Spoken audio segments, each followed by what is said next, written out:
বিষ্ণু ইসা ইসলামের কাছে এক সাহাবী এসে বলল, ইয়া রাসূলুল্লাহ আ'তিনি শাইআন, আপনি আমাকে কিছু দান করেন, আমার কিছুই নাই। বিষ্ণু বললেন, তোমার কিছু নাই? সাহাবী বললেন, ইয়া রাসূলুল্লাহ ঘরে আমার শুধু দুইটি জিনিস আছে। কয়টা? চিল্লায় বলেন কয়টা? এক হচ্ছে একটা জামা, দুই হচ্ছে পানি খাওয়ার একটা জগ। বিষ্ণু বললেন, এই দুইটাই নিয়ে আসো। বিশ্বনবীর কথা শুনে ওই সাহাবী ঘর থেকে জামা নিয়ে আসলেন, পানি খাওয়ার জগ নিয়ে আসলেন।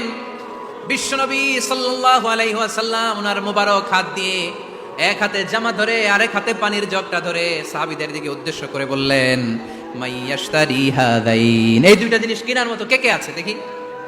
কয়েকজন হাত তুললো। বিশ্বনবী বললেন, কত দিয়ে কিনবা? এক সাহাবী বলে, ইন্নী আশতারিহিমা বিদিরহাম, ও নবী যদিও এগুলো আমার দরকার নাই, কিন্তু আপনি যেহেতু নিলামে ডাক তুলেছেন, ইয়া রাসূলুল্লাহ ইয়া হাবিবাল্লাহ, আপনার সম্মানে আমি 1 দিরহাম দিয়ে দুইটা জিনিস কিনে নেব। বিশ্বনবী বললেন, না না, 1 দিরহাম তো অনেক কম হয়ে যায়, মাইয়াজিদু আলা যালিক, এর চেয়ে বেশি দামে কে কিনবা? আরেক সাহাবী হাত তুলে বলতে লাগলো, ইয়া রাসূলুল্লাহ ইয়া হাবিবাল্লাহ ওয়া ইন্নী আশতারিহিমা বিদিরহামাইন, আমি এই জামাটার পানি খাওয়ার জগটা 1 দিরহাম নয় 2 দিরহামের বিনিময়ে কিনতে চাই। বিষ্ণু ইসা ইসলাম ওই সাহাবাকে দিয়ে দিলেন।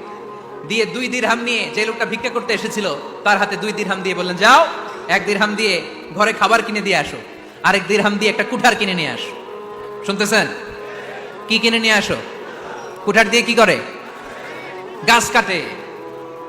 ওই সাহাবী কুঠার কিনে নিয়ে আসার পরে বিশ্বনবী নিজ হাতে কুঠারের মধ্যে একটা কাঠের হাতল লাগাই দিলেন। আল্লাহু আকবার! হাতল ছাড়া কুঠার ইউজ করা যাবে? বিশ্বনবী নিজ হাতে ওই কুঠারের ভেতরে একটা হাতল লাগাই দিলেন আর বললেন, লা উরিদু আন আরাকা 15 আইয়াম, এই কুঠার নিয়ে জঙ্গলে যাও, গায়ে অনেক শক্তি আছে, কাঠ কাটো, এই কাঠ কেটে বাজারে বিক্রি করো, সামনের 15 দিন যেন আমি আমার চোখের সামনে তোমার না দেখি। বিশ্বনবীর পরামর্শ অনুযায়ী কুঠার নিয়ে ওই সাহাবী জঙ্গলে চলে গেলেন।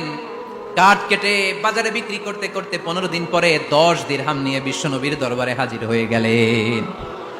10 দিরহাম নিয়ে বিশ্বনবীর কাছে হাজির হয়ে গেলেন।